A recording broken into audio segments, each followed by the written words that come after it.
Welcome into the DNVR Avalanche Podcast presented by DraftKings Sportsbook. Use code DNVR when you sign up for a new account to get amazing odds boosts every single day. That sucked. Wasn't good. It definitely wasn't good. Avs lose 3-2 to the Vancouver Canucks, and we were talking about this on the watch along. It's not that they lost. It's the way this game went that sucked. Losses happen. You can live with that. But when you're up 2 more than halfway through the game, you should win. Against a team that you should beat at baseline. Yep. It's just tough. It's just tough right now for Colorado. And you know what? We don't deserve this good vibes sign. I did really like it. I wanted to say something earlier. The moment has passed. The vibes are definitely not good in this moment. Mediocre vibes at best. I think that's generous, to say the least. And it's also not lit up. I actually thought about that. Kind of a bad omen. Was that a sign? Yeah, it was just like, hey, good vibes are not in tonight, just so you guys know. It's never lit up, just so you guys know. It's a no-vibes day. And the Broncos have been getting blown out since I've seen that show up. The Nuggets did blow out today. Yeah, but this is the Avs show, so I'm just saying we it's can't not talk all about bad nice news all the things time. with the Nuggets right now. I'm just saying I love everybody. We're here for the sad boys. Sad boy hours. I don't know which one of you signed up for the 60-second rundown. It She was did. me. That was why I Thank actually God. felt it was very important to be on this show. It would have been very cruel. Oh, the lights. I suddenly don't feel well. I've fallen ill. I can't. All right. I'm going to try my best. 3, 2, 1. All right. First period, Avs go 2 for 2 on the PK, killing both penalties, and Mikko Rantanen gets them on the board with a power play goal. They get 1 of 2 of their power play chances. It's overall a good period. Second period starts fine enough. Honestly, the first 10 minutes. New hook to Englund to Girard up high. Shot goes in. Luke Shen is caught just idle at the net and screens his own goalie. But after that 10-minute mark, the next 3 minutes of play unraveled. Canucks drop 3 goals on the Avs, one of which is a power play goal. But they absolutely unravel. You see the frustration in Georgiev, and you see the frustration in Cogliano. Yep. Third period. Sorry, I'm not laughing at you. No, it's okay. Third period, can't capitalize on a power play earlier. Cogs takes a penalty.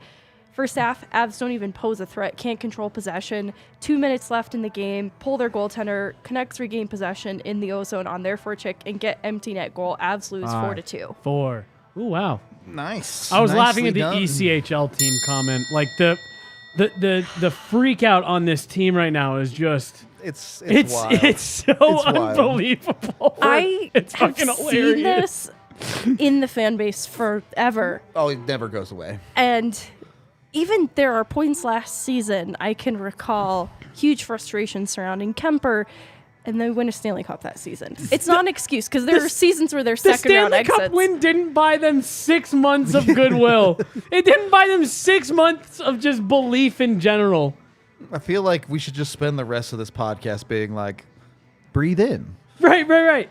Well, it's just, dude, it is just, it's Breathe so funny. out. And like the fun part of sports is that like it does draw on emotion and all that stuff. And like, you know, we don't shy away from knowing how fans embrace it. Like that's our, here at DNVR and all that shit. So like, everybody like, be a fan however you want to be a fan. Like, I don't care, but I promise you, they're so much more enjoyable when you aren't living and dying on every single game. And you have to be a fan in reality. Did this game suck? Yeah, Abso-fucking-lutely. right. Does this game decide the rest of the season? Right. No. Well, because like it just the comments and I laugh because I go back to last season and the second loss to Columbus. Yep. We did our show and some of these chats were like huge change that's come. I remember there was even a couple of us on the show that were like, I don't know, we'll see. And then like you look back at that show 4 weeks later and it's hilarious. Yeah, 5 games in a row. Let's say they rattle off the next 7. Is everyone going to be crowning them Stanley Cup champions? No, I guarantee they'll still be like, well, those teams they played, blah, blah, blah, blah, blah, blah. You lost 5 in a row. They haven't played well. No one's doubting it. They haven't looked good. They didn't look good tonight. Well, I take that back. I thought they looked all right the first part of this game. First 30 minutes, they looked fine. They melted down for 3 minutes and then just couldn't get back into it. And credit to Vancouver. People also always forget there are 2 teams out there. Vancouver kind of locked it down and the Avs just didn't have it. No one is saying they didn't look good. But to say that before you even hit the halfway point, the season is over after they finally drop out of a playoff spot tonight, it's like, it is what it is. Like, this team has 4 years. Stop sugarcoating it. I'm not sugarcoating it. More people just need to run out their anger like Yeah, Avery. I was going to say, like, it's just... They lost 5 in a row. They haven't played well. Thank goodness they've got 43 games to figure it out. Like, it's an 82-game season. I sound whiny. Are you kidding me? Whatever. Not important. Let's talk about the good things in this game first, because I know everyone just wants to talk about the bad, so let's get the good stuff out of the way. First period, was it a little squirrely? Absolutely. But it wasn't a slow start from Colorado, although a bit sloppy with things like penalties. But Georgiev played extremely well for them, kept them in the game, and shots ended up like 13-13 or something at the end of the first. Yeah, so super high octane, sure, but the Avs kept up. Ultimately get rewarded for it because Mikko Rantanen should just always shoot the puck. Yeah, it's like you see him doing what he does best on the power play, operating out of the right circle and just firing a wrist shot. And I love the role Cale Makar plays on that too, setting him up. It's exactly how the power play should operate. But then it goes 1 for 6, I think, for the rest of the night. Lots of power play chances on both sides. Like, that'll be one positive is actually the penalty kill, despite the power play goal that is allowed. The penalty kill really did shut it down where they needed to. The penalty kill got beat by one hell of a bounce, which we'll get to. No. But you see Mikko Rantanen in the first period doing what you need to see all of the Avs doing on the power play, and it's sticking to their process and just doing what they do best. Great way to put it. If they stuck to it and doing what they do best for the second half of this game, they probably win. They beat themselves. I know we'll get to that too, but one big reason they unravel so terribly, they shoot themselves in the foot, is the frustration. They let their emotions overcome them. And I think there's some good there. It's mostly bad, some good. Anyway. Some good in what way? And I'm asking that seriously. Chat, I saw a couple people in chat claiming that the Avs were apathetic tonight. And I saw a lot of things wrong with them. Apathy was not one of them. No, I agree. I fully agree. And that was what I wanted to like clarify what you meant by that. Because I agree. Like, if anything, they absolutely care. And what was weird about tonight for me, when having been able to watch this team very up close now for the last 18 months, in addition to watching them for 25 years before that, what's interesting to me about this group is in the past 3 seasons, we'll say, there's been a couple of characteristics about this team that I think are not on display right now, and really even the exact opposite showed up tonight. It's been their ability to bounce back, not just after bad games or after losses, but within a game. You give up a bad goal, you have a bad period, you get kind of, what have we talked about with Jared Bednar for the last couple of years? It's to break the game up into 5-minute chunks, and that's something that I think this team has done so well. Hey, we had a horrific 5 minutes. Cool, that 5 minutes is over. We're on to the next one. We have a chance to turn it around here. And they have. This was the first time in 2 or 3 years that you saw that snowball. They gave up the first one on a really unfortunate, unlucky bounce off the ref. Yep. Andrew Cogliano looked like he had that one cleared around the wall, hits the ref, Canucks keep it in, and it leads directly to a goal. I get why you're frustrated, but that was the first little sign of the dam breaking, because Andrew Cogliano, a veteran, a very important leader and leadership voice in this locker room, has a full breakdown and gets himself a 10-minute misconduct. Couple minutes later, a bad play for the Avs leads to a breakdown in front of the net. And then again, just a horrible giveaway from Devon Taves, and you've got Alexandar Georgiev smashing his stick, Cale Makar trying to calm him down. Then once Cogliano does get out of the box, he takes an obvious frustration penalty. It's just, I haven't seen this team get frustrated like that in a long time. And I think it's because what everyone in the chat is upset about. They haven't played well for a week. And then they came out tonight, they got off to a good start, they get a lead, and they gave it away. Like AJ put on Twitter, a lot of it was their own doing. But like, you're crazy if you're not going to admit that there was some shitty luck in those 3 goals in that 3 minutes. Of course. That led to that. And I just think it all caught up with the Avs at once. We were saying this is a game. Jared Bednar probably doesn't yell once.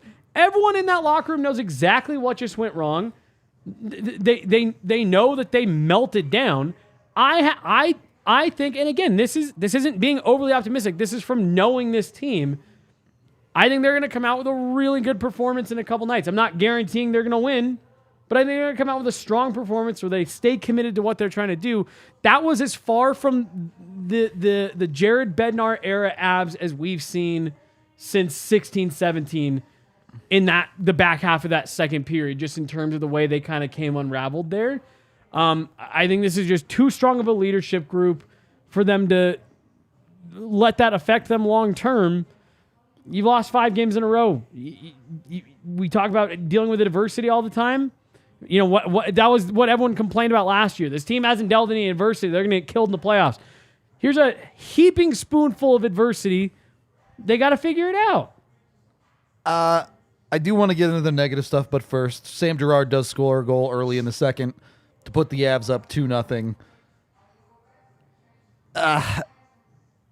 This team put themselves in a position to win this hockey game. Yep. Make no mistake about it. They've done it 3 games in a row. If you just chopped this game off at the 10-minute mark, you would say, oh, the Avs are doing pretty good tonight. I feel pretty good about this hockey team. You'd have no problems with this game, even if there was some squirreliness, absolutely.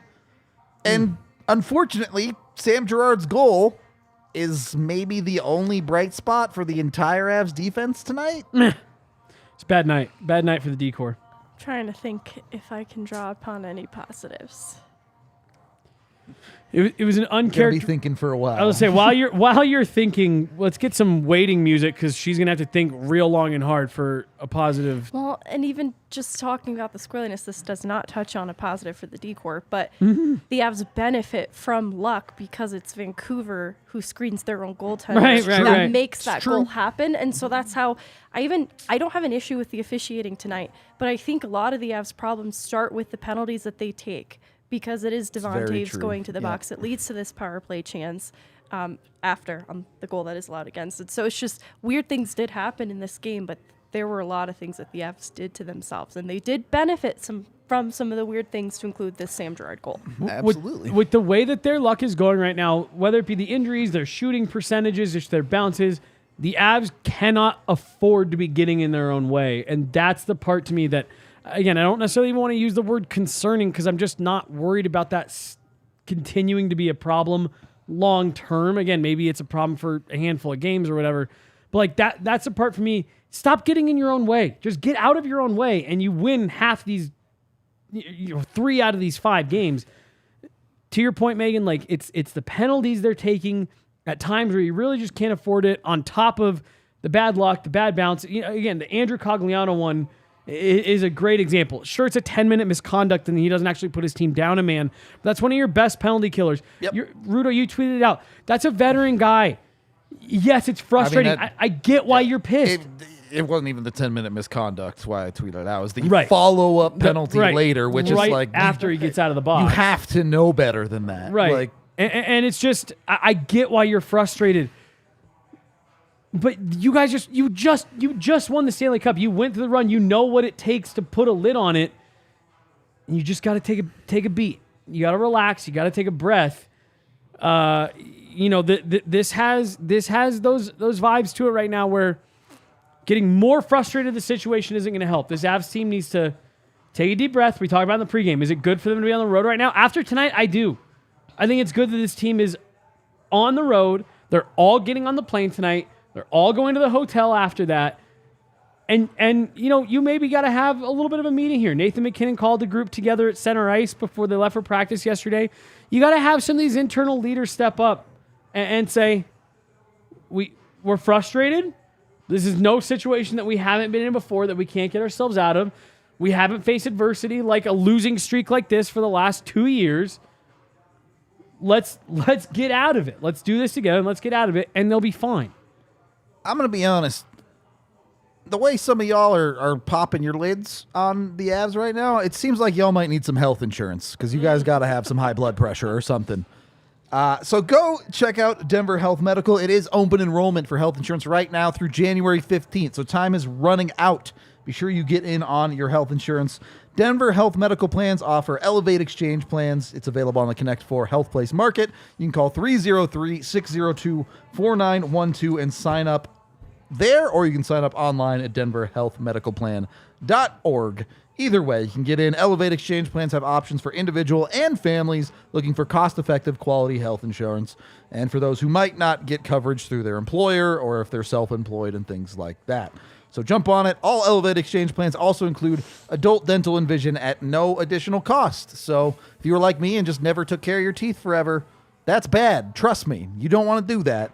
Go get yourself some dental insurance as well with the Denver Health Medical. Again, you can call 303-602-4912 to sign up today. Open enrollment ends in 11 days. Is it the 4th? I think it's the 4th. 11 days. So you got to get in on it soon. 303-602-4912 or go to denverhealthmedicalplan.org. Also brought to you by the amazing people over at Pins and Aces. You can go to pinsandaces.com to get all of your golf apparel. They got polos, they got shorts, they got pants, they got cleats. Are they called cleats in golf? Spikes? I don't know. Yeah, I think they're golf shoes, but I think they got spikes, not cleats, I believe.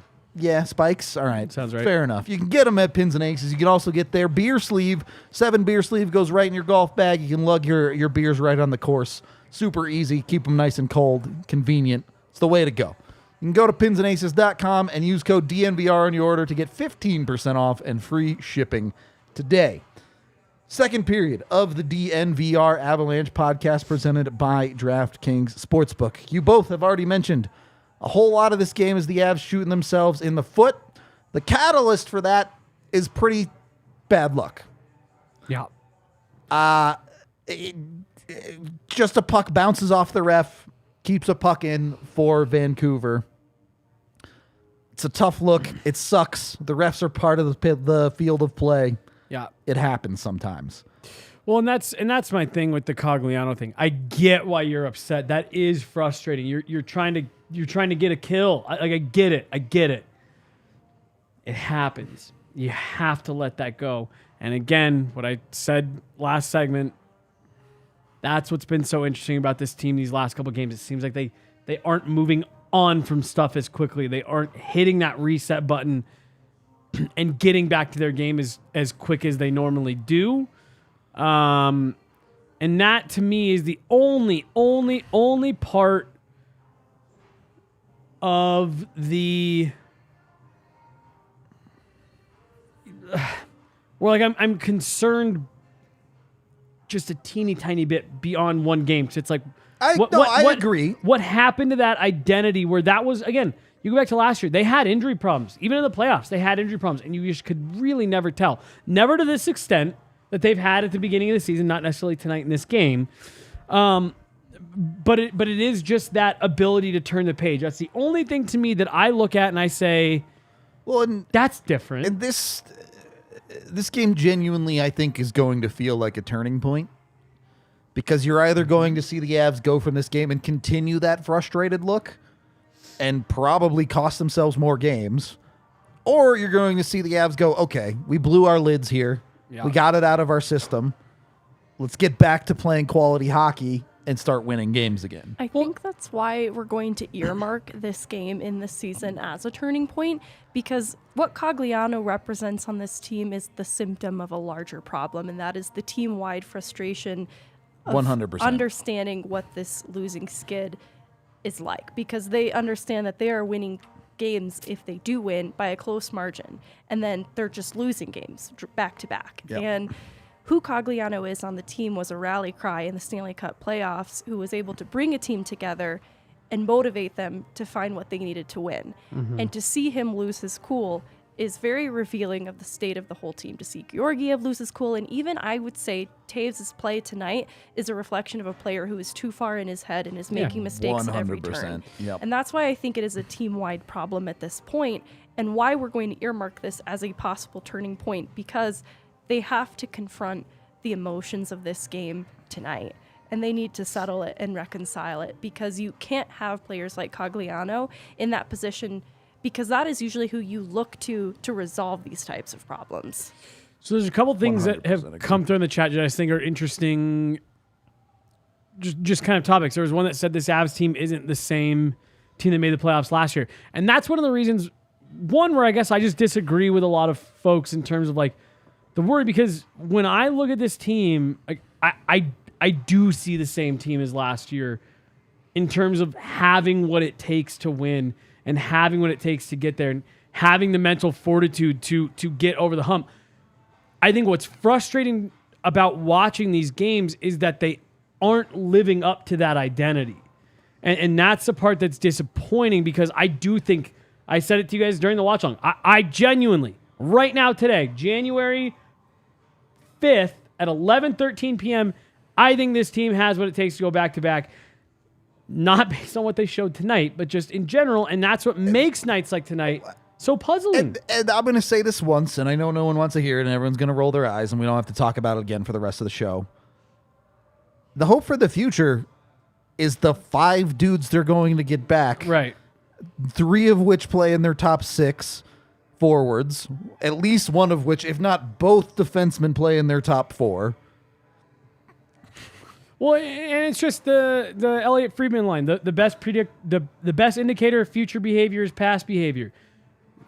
This Avs group with this core under this coaching regime, their past behavior says that they will come out of this, and it's just and you know, again, my hope for the future is based on the timelines of injuries that are there. Right. And if they get back and someone takes a two-hander to their knee and they get injured again, then you reassess at that point. right. But we're not living in the future. And if someone can tell me what this team does in the future, I got some lotto numbers I would like to ask you about. So again, I right.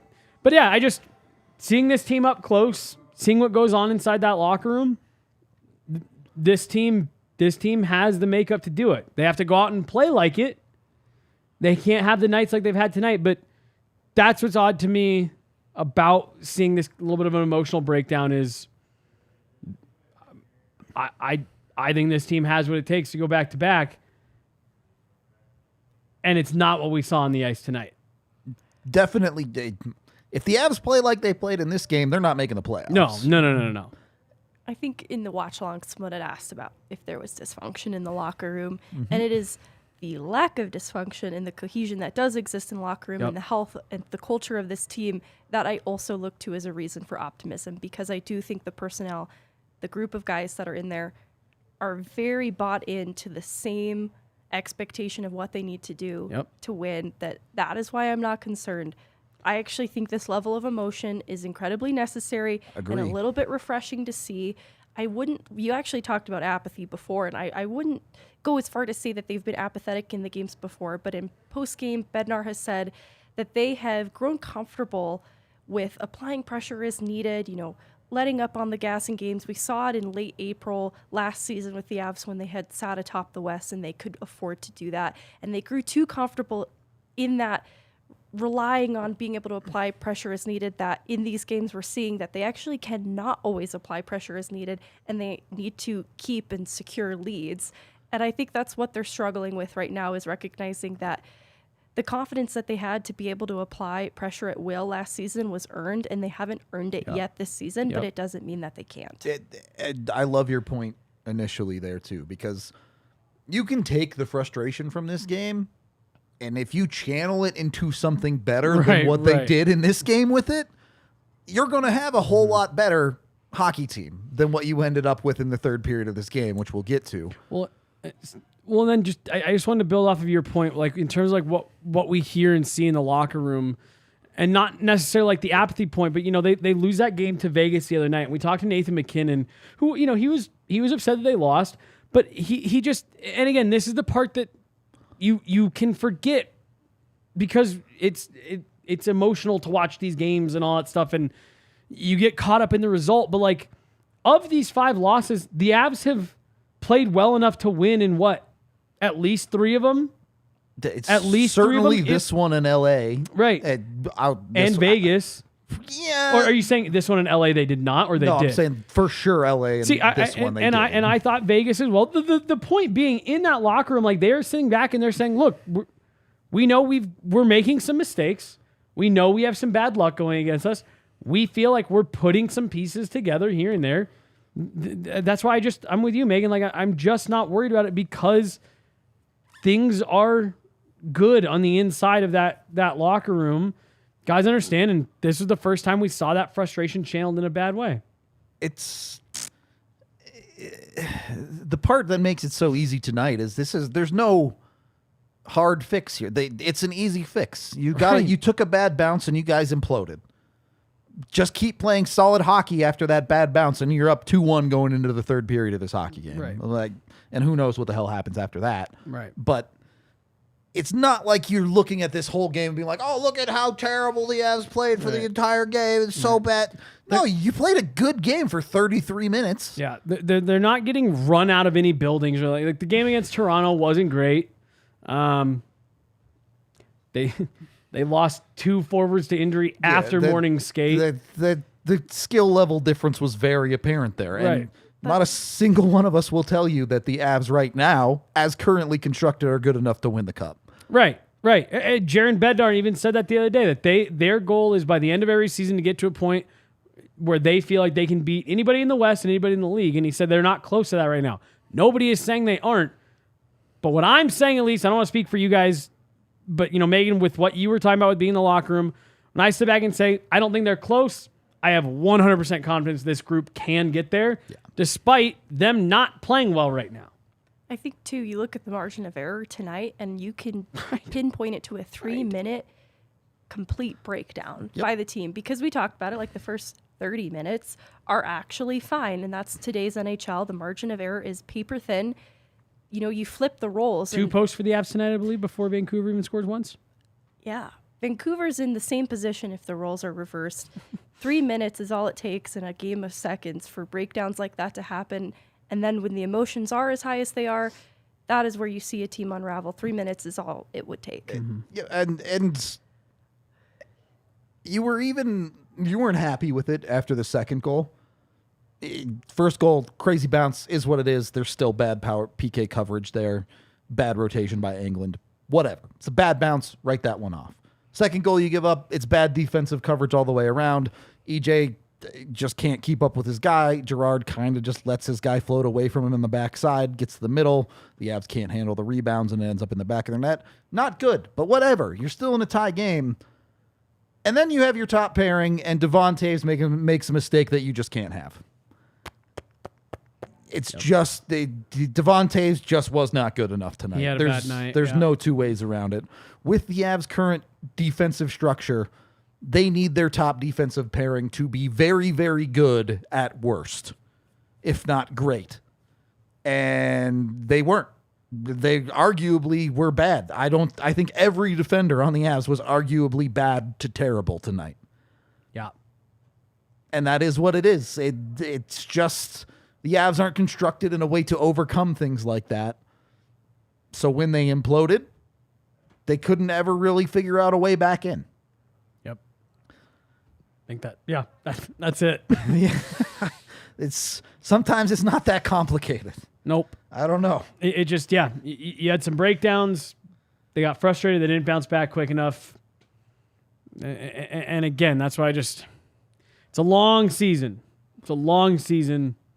And just always keep that in mind. You go back to, and also, this isn't me sugarcoating anything. Like, they're not playing well right now. They're not playing well. Of course they aren't. Like, the first 30 minutes of this game was like, hey, they're playing solid. Right. They're not playing great, but they're playing solid. I'm so sorry, Joel. I'm okay, I promise. She's fighting through right now. All right. She's staring into these lights for a migraine. I was gonna say, actually, to listen to all you guys complain on this show. To yell at us. I'm still stuck on a comment about how the Avs, we talked about, like, earning that confidence to be able to apply pressure at will, and how someone said, well, they can't because the players are bad. And I just find it impossible to endorse that on a team that still has Nathan MacKinnon, Cale Makar, Mikko Rantanen. It just feels impossible to entertain that. I love whoever this person is that keeps saying that we're living in a fantasy land. It's actually that person that suggested the players are bad, and I'm just... well, I just laughed. It's like we've watched this happen so many times, and desensitized. I would actually love to get like some type of compilation of... Go ahead. I was just going to say, you're talking about implosions easy to fix, LOL Fantasyland. What would you call Game 5 against St. Louis last year? I was actually going to pick 2 games, both out of that series as comparisons, like what we've seen this last week. And again, it's like, I'd love to see like a compilation of the chats from like Game 10 last year versus Game 30 versus Game 35. It's like, this is just... Game 10 was everyone wanted Bednar's head. Right, and like everyone, I feel bad because everyone thinks that we sit here and that we like have these hard agendas either way. It's like, no, we've just done this a lot, and we know that there's a huge fluctuation. Different team. Okay, has no other team ever recovered from an implosion in history? Right, yeah, I was going to say. And that's just the funny part. Is like it's all this stuff where it's like these declarative statements. It's like, you guys have no idea what you're talking about. This is blah. It's like, okay, sure. Sure. I mean... we'll come back in a month and have this conversation again, and if I'm wrong, I'll happily say I was wrong. But again, there were multiple times at the beginning of last year. And oh, by the way, my replies from that last like 8-game stretch of the Avs season last year tell me what an idiot I was, because teams aren't like hockey teams can't just flip a switch. You know nothing if you think they're just going to turn it on, and they turn in one of the most dominant playoff performances of all time. It's like this just happens. And has it happened a little bit too frequently to the Avs this year? Yeah, probably. Sure. And there is some reason for some concern. Right. But you're just making up the rest of the season. Whether you think they make it and go on to win the Stanley Cup, or you think they never win a game again, you're just making it up. I was going to say, and whoever Bill is, like this is my thing, and like this is why I do this job, because this is my opinion. They lost tonight, and it is still my opinion. And they won 5 games in a row last week, or whatever, week and a half ago. And what I'm saying is still my opinion. So, if you know better than us, hold this opinion the whole year, regardless of what happens. Hold that opinion and hold the line on why you think that everything that we have said is fantasy land. And again, if we check in at the end of the season, the Avs missed the playoffs, you were right, Bill. But if they do, I expect you to come back in this chat and say, yep, I was wrong. And I thought they had imploded. I'll own it. Because that's what we have to do. And this is, again, fan how you want to fan. Right. I don't care. You want to be mad at this team? Be mad. Go off on this team, but live in reality. Right. You can't just make stuff up. And we do our best on this show. Yeah. We really, really, really try hard. When we come up with an opinion, we say, here is the reasoning of how we get to here. Yeah. And why we think X, Y, or Z. Yeah. And if you can do that too, awesome. Right. I was going to say. Go off. Seriously. Tell us exactly why. And you might make a bunch of valid points. And we'll be like, yeah, that's a fair point. I just disagree. Mm-hmm. And for the question about Bo, go watch the latest At the Rink. We have Bednar's full quote in there. But essentially, he was getting treatment and it really wasn't working for him, but they've changed his treatment and now he's starting to progress, both him and Landy. So Bednar said that for the first time, Bo is like actually on the road back as we're before it.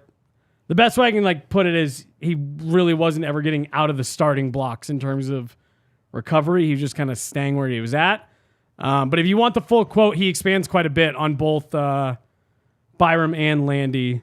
So the latest At the Rink pod has that the full quote in there. I think both of y'all talked about it. Mm-hmm. Yeah. So there's quite a bit of information. I don't remember it all off the top of my head. So he said something like the timeline had doubled from what they'd initially Yeah. predicted because of this. So Yeah. the clock essentially starts now with what the original timeline was predicted to be, but he's trending in the right direction. Because whatever they were doing before wasn't working. Yeah, like Megan said, he was basically at day one for like a month and a half, and now he's actually progressing through. So you had the implosion, and we'll get to the third period in a second here, but we are brought to you by Green Mountain Dental Group.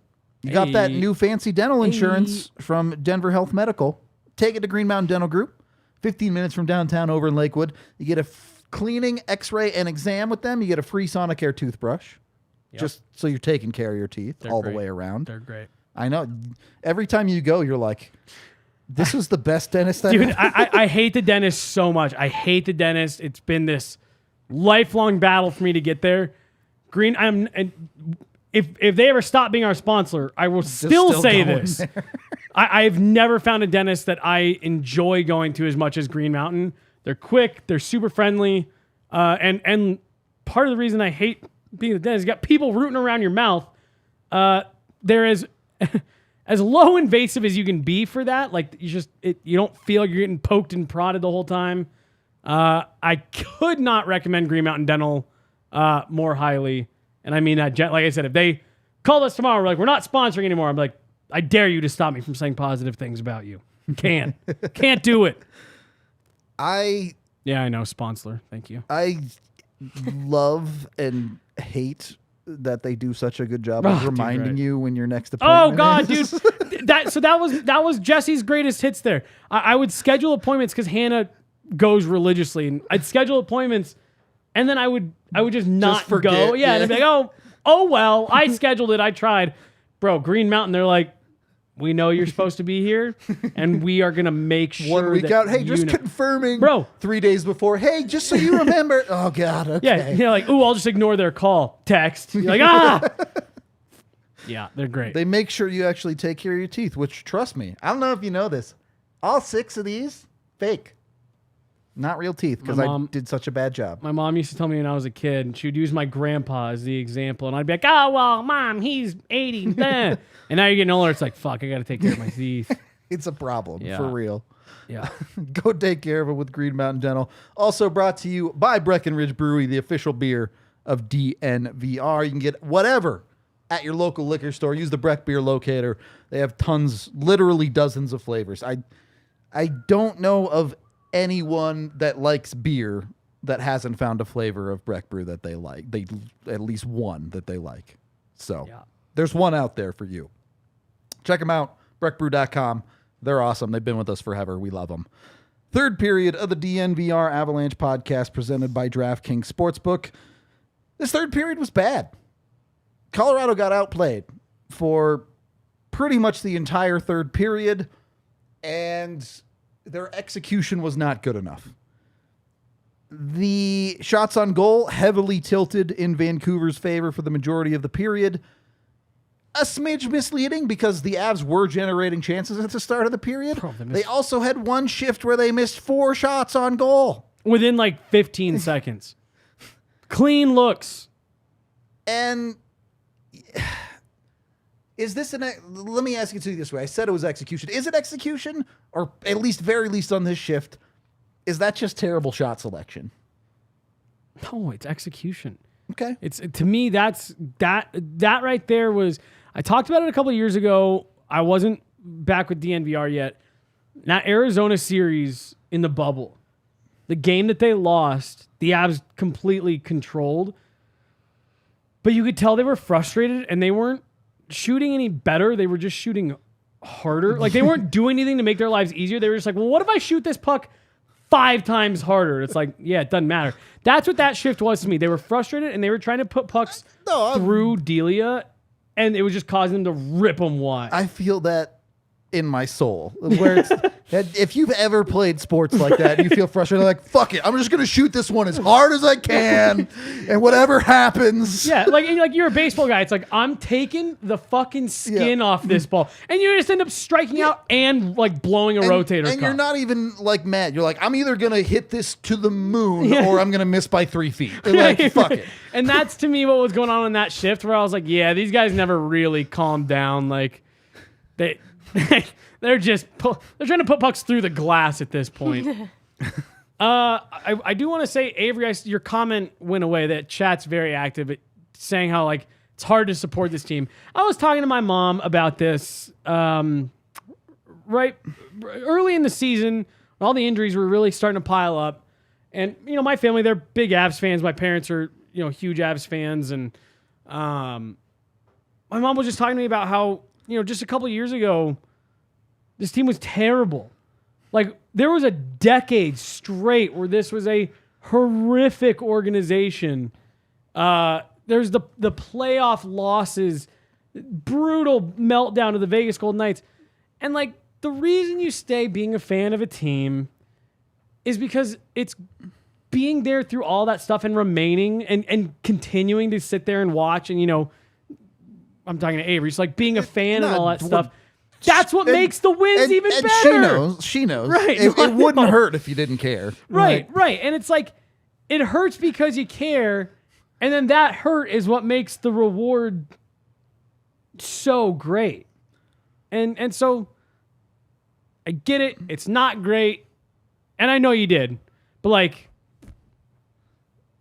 this is all part of it. This is all part of the ride. You're not dumb, Avery. I saw your comment too, and I thought it was really appropriate when we talked about be a fan, how you want to be a fan, because I think anybody who's disappointed in this team and the on-ice product is completely justified. And if it is hard to watch the on-ice product at the moment, but you still support what the Avs are philosophically, come back when you're ready. Like, give them a couple games to figure it out. Like, take care of your mental health too. This is really difficult. Take care of your mental health. Don't make yourself Andrew Here's the thing. Cogliano. We'll be here until curtains close. But the first act isn't even over yet. So we'll be here the whole way, and we'll talk about it every step of the way. When does the first act end? I was actually curious what game we're at. I feel like we're close to the end of the first act. 37. Yeah. This is 37. But we'll be here till So curtains. is 41? Is that Act 1? I mean, do we have 2 acts? I assume there's 2 regular season act. and then Act and 3 then is the playoffs. Okay, yeah. That makes sense. Yeah. We'll be here for it all, but like, And do by the what way, you need to do. I know Avery's here on like everything we do. That wasn't me calling out her specifically. No, exactly. Like There's just real sad vibes right now on this chat, and it's like, it's all good, baby. yeah, intermission feels like really good for this team right now too. I guess that intermission would be like All-Star break would probably be the end of Act That's a 1. good. Really. Yeah, that's fair. So there Should we you do King go. of the Game? Because I feel like this dude deserves we the do hell out got of to it. do King of the Game here, and gave up 3 goals. Literally all of them. You're like, somebody help that man. Anyone at all. Give this man a little bit of help. Alexandar Georgiev, easy King of the Game. Yeah, he was great. Dude played fantastic. He had every right to be pissed. 100%. Every right to be pissed. Yeah, that was. I thought he was really good. He did for them tonight what I think he's done for them a lot this year. He's helped them weather a storm early, put them in a position to win the game. To win a game, and they got up 2-0, and I thought he was doing his part. The Avs kind of fall apart there for 3 And minutes. then the defense abandoned him. Don't give him any help. Abandoned it. Like every single one of those, even the bad luck play. Andreas Anglin just doesn't cover the guy with the puck. Yeah. There's such a human side of hockey too, where I think seeing your goaltender display that amount of frustration has to have an impact on the players as well. Sure. That I think they will carry with them past this game. When the goalie pops off like that, and it's not Jordan Binnington who does that after every game. Right. Or vintage Devin Dubnyk. Yeah. But you know you done fucked up now when the goalie goes off like that. Mm-hmm. We got a few super chats to get to here. I think Rantanen has like 26. I think it became it was 26 tonight. I tonight. tweeted about the All-Star game like 25, but it became 26. This power Probably play. should be in there. Unless you want to vote for Jacob McDonald. You could take 2 skaters. Miko and Jacob McDonald. So I picked Mikko and Logan O'Connor. Megan's going to be the reason another book is written All this right. year. Olausen only has 1 game. I could go with I Olausen. picked Logan O'Connor already, guys. Could Like, you- I submitted my ballot 10 times. Can you vote for JoJo even though he hasn't technically played? Good question. I didn't. I put Georgiev for my goalie option, so I didn't even look at some of these. $5 from Tyler here, who says fake fans really came out tonight. That's okay. I'm waiting for the odds to drop so I can bet the Avs winning it all this year again. I hate calling people fake fans. Like, we can disagree a whole lot, and honestly, like, if you're a fair weather fan, I don't even have a problem with you. Just like, it's total fair weather fans are like how sports grow. Is they start out fair weather fans and become bigger. I get it. If you're frustrated and don't want to watch, then don't watch. It's totally fine. $2 from Vaguely Sober, who says DNVR with the hearts. Sorry if this is getting stale, Rudo and Jesse. I love that Vaguely just accepts that I will not find it to have grown stale. Eh. I don't bring back the sweaty boy I like instead the of the sweaty hearts. boy. Yeah. $5 more from Vaguely Sober, who says, I'm not going to tell anyone how to fan. I'm still not worried. Freak out. Go nuts. But the histrionics? That's supposed to be like, I'm pretty confident that's a word. Hysterics? Automatic, means, supersonic. oh, there we go. Funky fresh. Aren't a great look, fam. I mean, again, I don't care. If you want to express your emotions aggressively, fine. All good. However you feel. Just don't make shit up. I love lying. And then a big Let the record show that Megan. $14 from Ben. Something has got to change here. What is it in your opinion? Val Nichushkin and Evan Rodriguez come back. Josh Manson. Better commitment to your system, your identity. No, honestly, they got to get their minds right. Yeah. Wow, look at that. Those 3 suggestions. Jared, you know where to find us. More snacks at practice might help too. But Gatorade and orange. And Maybe we let's just bring the music back to practice. That One worked out well for the forehead Broncos. kiss. and it's just as vaguely hits us with the sweaty boys. It just comes back to what we talked about now. Okay, the Avs had their emotional explosion in this game. Yeah. Now what do you do? Channel it the right way. Do you go in the right direction and start playing quality hockey and winning games? Or do you continue down this path that leads you into a tailspin of doom? That's a great way to end it. Right there. Only the Avs can solve that one. We love you. We're going to get out of here before fucking midnight, Jesus Christ. Just barely. We are off tomorrow, so you will not see us then, but we're back for the game Saturday, pregame, watch along, postgame. We love you. We'll see you on the next one.